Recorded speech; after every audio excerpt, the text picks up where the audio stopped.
Once again, guys, this is the Investor Show with your host here, Prince Dykes. Thank you guys for coming back and tuning in for another great, awesome, and magnificent video. Don't forget to hit that like, subscribe, comment, share, all the other great stuff, buttons, and all that other good stuff. Give me a thumbs up if you think it's good. And you know, as always, give me a thumbs down if you think it sucks. But if you think it sucks, give me a comment, let me know why. But if you think it's a good video, you got some questions, drop some comments below. But as always, I don't have a lot of time, and I definitely know you guys have a lot of time, so we're going to jump straight into it. As you guys can already see in the description box, this video is going to be about dollar cost averaging, or averaging in, whatever you may want to call it. So the concept is, a lot of you guys writing all the time and say, hey Prince, I got $500, I got $1,000, I got $10,000, and I want to get into investing for my kid or my son, or whatever the case may be. I'm going to go through a concept called dollar cost averaging. We're going to take person A, and we're going to take person B. They're going to give them the same amount of money. One person is going to invest all their money at one time, versus another person is going to take that same amount of money and they're going to slowly invest it over 5 months. And we're going to see how they're going to turn out. All right, cool.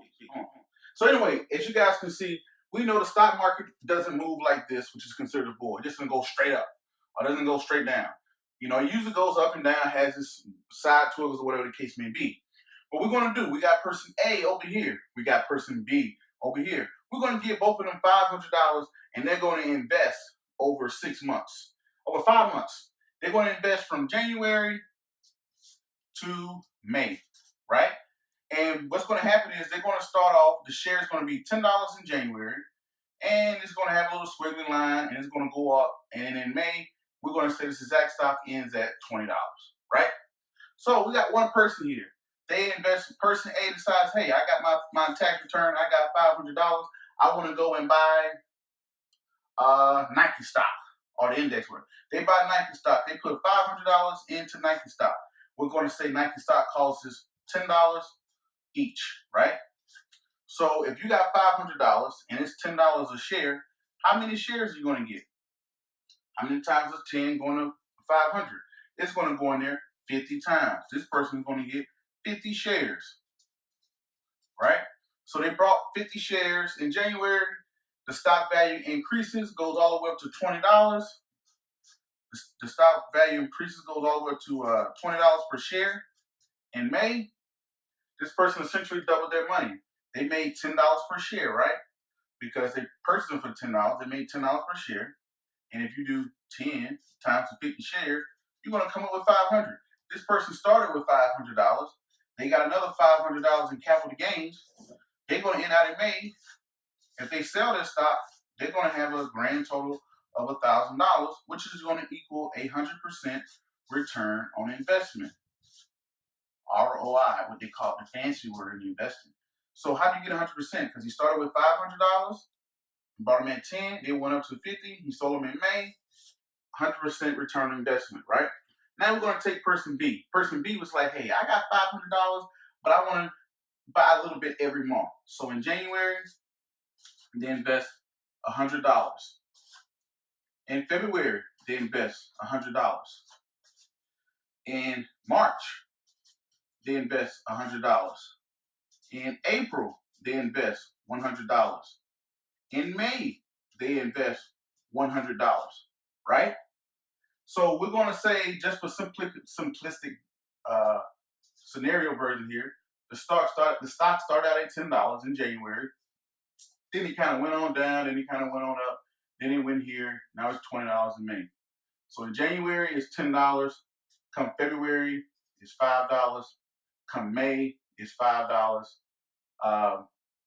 Come April, it's back to $10. And come up to May, it's at $20, right? So you guys get it. From January to May. This is how, you know, when you look at the economy drop in 2008, stocks don't usually, every day the stock just don't go up, up, up, up. In most cases, it has drop-off periods. So it may drop off or whatever. So $100 in January, the stock costs $10. The stock costs $10. How many shares he gets? He gets 10 shares, right? How many shares does he get in February? It costs $5 in February. He gets 20 shares. How many shares does he get in March? 20 shares, right? January, February, March.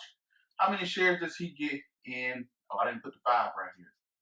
How many shares does he get in? How many shares does he get in come April? He gets another 10 shares. How many shares does he get in May? He gets 5, right? He gets 5 because it costs $20. I don't know if you guys can read that. So January, February, March, April, May, we put them here. We broke down the shares. How you get that? You divide this into that, this into that, this into that. Let me know if my math wrong because I'm not the smartest guy in the world out there. That you guys probably already know.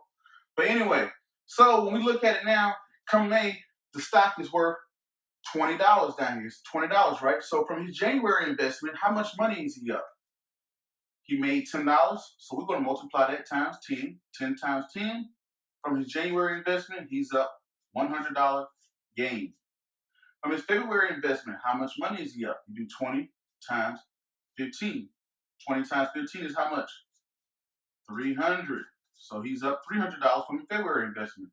Same thing with March.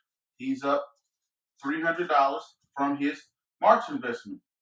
What about in April? How much is he up? He's up another $100 on his investment. So you're going to do this times 15. How did you get that, Prince? This cost $5. It's now trading for $15. That means you made $15 per share. You got 20 shares. That's what I'm saying, right? Right there. Boom, boom. Right? So January, February, March, April.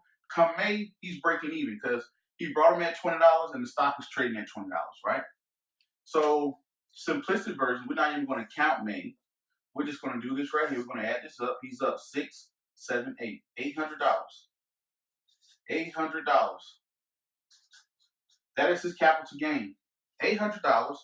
You add in his initial investment. 8, 9, 10, 11, 12, 13. Yeah, I still count on my fingers, so what? So now he started with $800. He started with $500, and he made an $800 investment.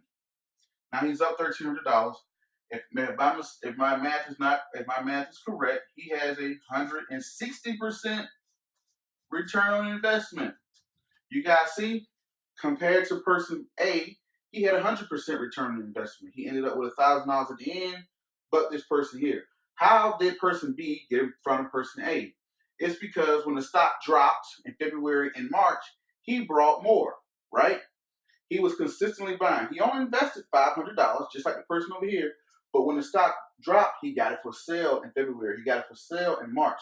So when the stock did have a bull run or had an up run going into May, guess what? He's up $800 versus the person who brought all his shares in January and then sold them in May.